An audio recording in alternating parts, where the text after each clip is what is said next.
All right, welcome to another question. And by that what I mean is sorry, another answer to the question, what is the most valuable what are the most valuable things an experienced technology professional needs to know?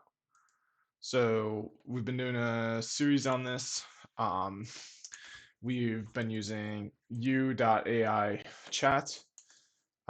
So in the last video, I wrote down what the answer it gave were. So the top 10 most important things for an experienced technology professional to know are an understanding of current and emerging technologies and trends. So for that, what I did is I made this blogs folder in my technical development folder as part of my career, and I can open all of these in their own tab group, and I can pick out a story that is interesting to me or that's related to something that I'm learning, and I can uh, maintain an understanding of current emerging technologies and trends. The second answer was the second most important thing to know um, is the in-depth knowledge of specific technologies and related components. So that's things like certifications, that's things like reading documentation, working in labs, things that have been the bread and butter in this channel, but have kind of been done in a little bit of a ham-fisted way that I want to improve upon. Um, the next most important thing is the ability to solve complex technical problems. So that's what the last video was, and we set ourselves up for success a bit doing that. We came up with some really good questions to ask the AI chatbot if there are problems. In addition to that, there are things like the Cisco. Let's look up that quick. So Cisco T shooting guide. So this is part of the CCNA. Yeah, there's 7 uh, troubleshooting steps that come from Cisco. Knowing that is a part of passing the CCNA, which I did quite a long time ago. So I don't have it memorized anymore. But that's kind of like the point of this channel. It's like we want to get to a point where like anything you have to memorize, like let's say for a job interview, for an exam, certification exam, something like that, you use this tool Anki and you use space repetition, which is a space repetition software, and you memorize it so completely and fully that it's you know memory lapses aren't a thing for you anymore. And then anything you don't need to memorize, uh, we're going to use these tools like u.com AI chat, or like this, my sophisticated set of bookmarks. Um, and we're going to be able to go back and reference it. Um, so yeah, I wish I could. So here's the answer, but unfortunately, it looks like we only get 5 of them, and then we have to click on uh, more items, and then that takes us to like a paywalled article. Oh, here we go. Yeah, it looks like there's only 6 in the CompTIA. This is the CompTIA troubleshooting steps. The Cisco CCNA troubleshooting steps, I think, are different, but they're pretty much the same. Identify the problem, establish a theory of probable cause, test the theory to determine the cause, establish a plan of action to resolve the problem and implement the solution, verify full system functionality, and if applicable, implement preventative measures, document findings and actions and outcomes. So it's pretty much the same.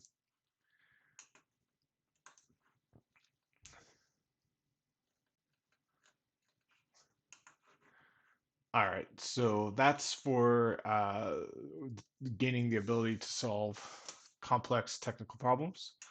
Let's take a look at the next one, which is excellent communication and interpersonal skills. So that's kind of like what this YouTube channel is for.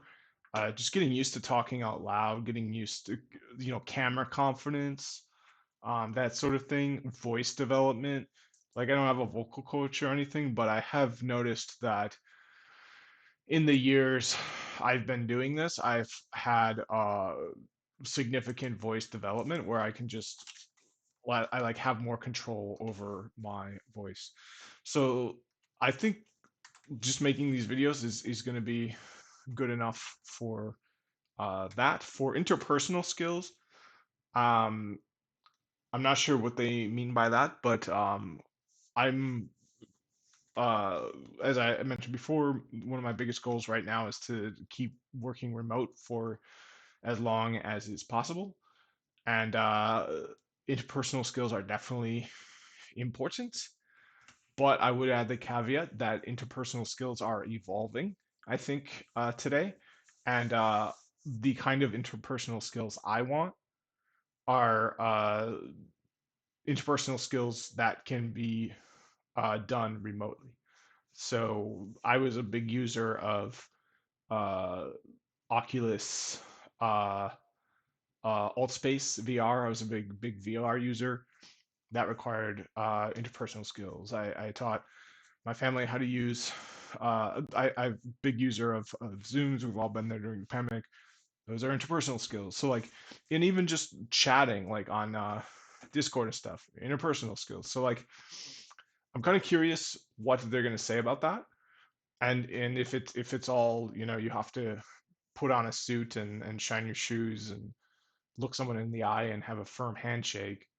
It's like, well, those aren't the interpersonal skills that I find uh, are in alignment with my goals right now. So we're definitely going to ask it that, but let's start by asking, how can I uh, gain excellent communication and interpersonal skills?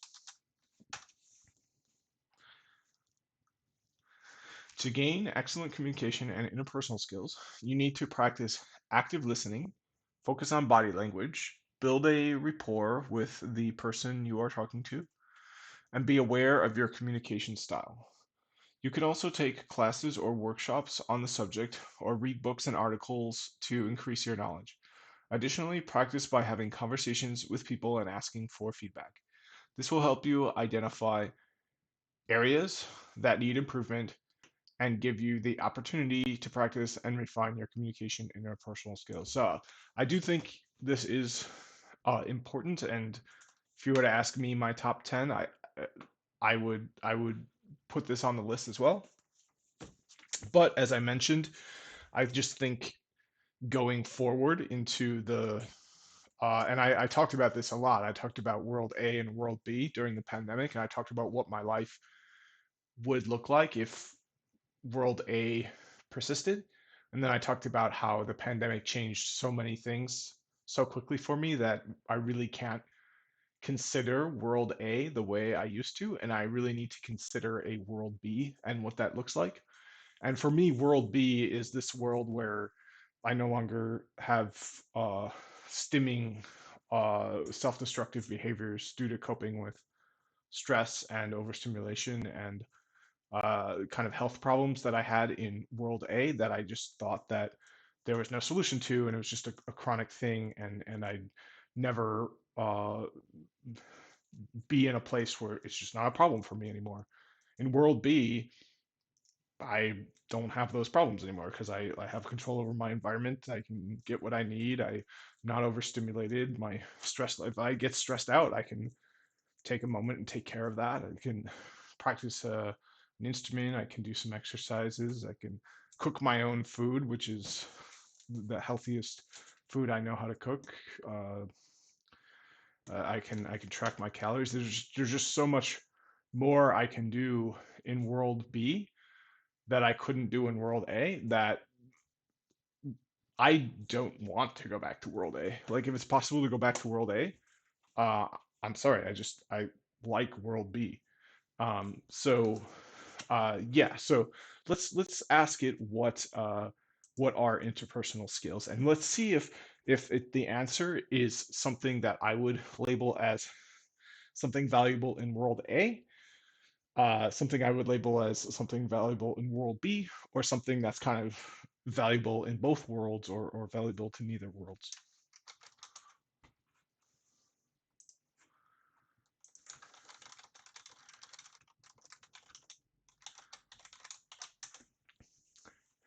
Okay, so interpersonal skills are behaviors and tactics a person uses to interact with others effectively. So that's definitely applicable to both World A and World B.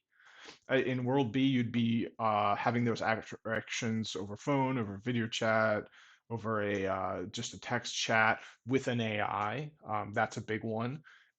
If you can't ask the AI the right questions, you're not communicating effectively with this AI. So in World B, I think interpersonal skills are especially important because if you don't know how to chat with something like an AI so that you get like real useful answers, um, you're just not going to be able to advance as quickly. In World A, you tap someone on the shoulder and you ask them a question and they tell you that you don't know. In World B, you ask the AI, and I'm building a whole video series off of these answers because they're pretty darn good. People use interpersonal skills all the time in the workplace, in social settings, and other situations. Interpersonal skills include verbal and nonverbal communication, the ability to handle conflict, teamwork, empathy, listening, and a positive attitude. People with strong interpersonal skills are often considered to be more successful in their personal and professional lives. So yeah, this is an answer that I think is equally applicable to both World A and World B. In World A, I think this is a lot harder because just for me, like being on site, being in these offices, I have to cope somehow because it's kind of um, my worst nightmare.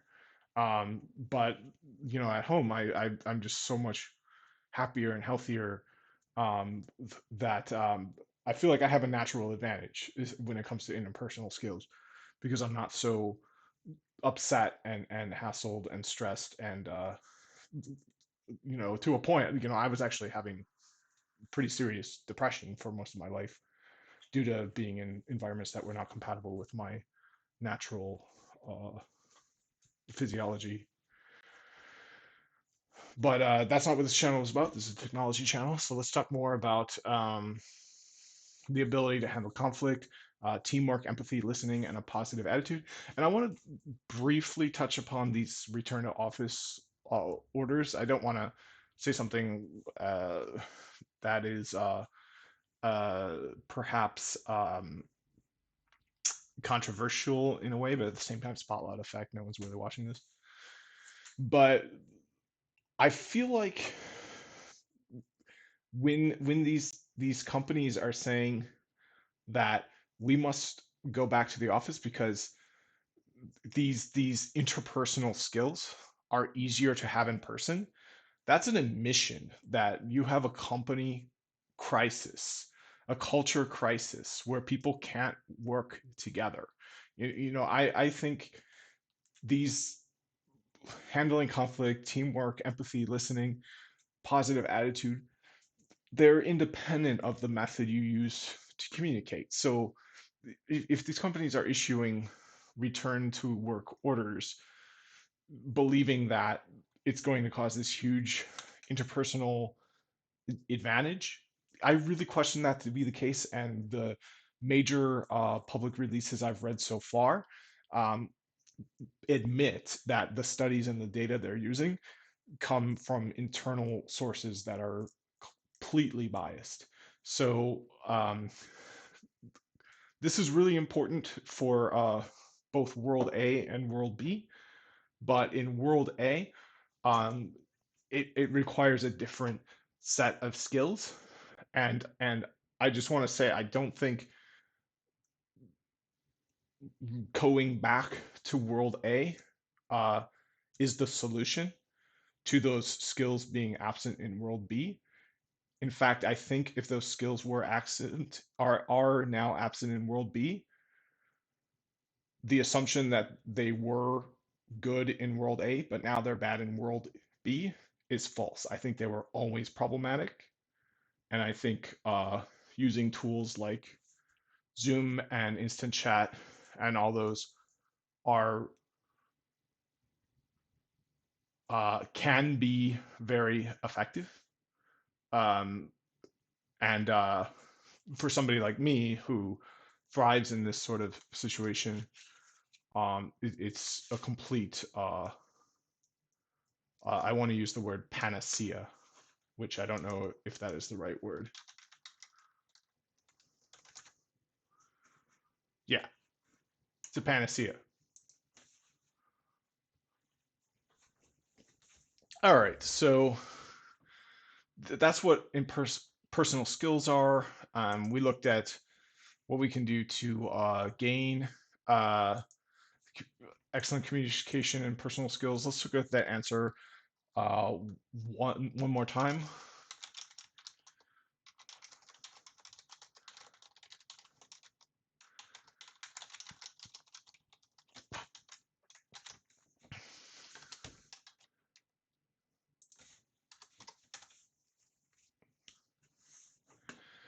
Okay, so you can experienced networking professional or technology professional can gain excellent communication and interpersonal skills by attending communication and interpersonal skills training courses, participating in group activities, reading books and articles on communication, and engaging in public speaking opportunities. Additionally, they can practice active listening, practice empathy, develop their nonverbal communication skills, and become comfortable while having difficult conversations. Finally, they should strive to understand the perspective of others and be open to feedback.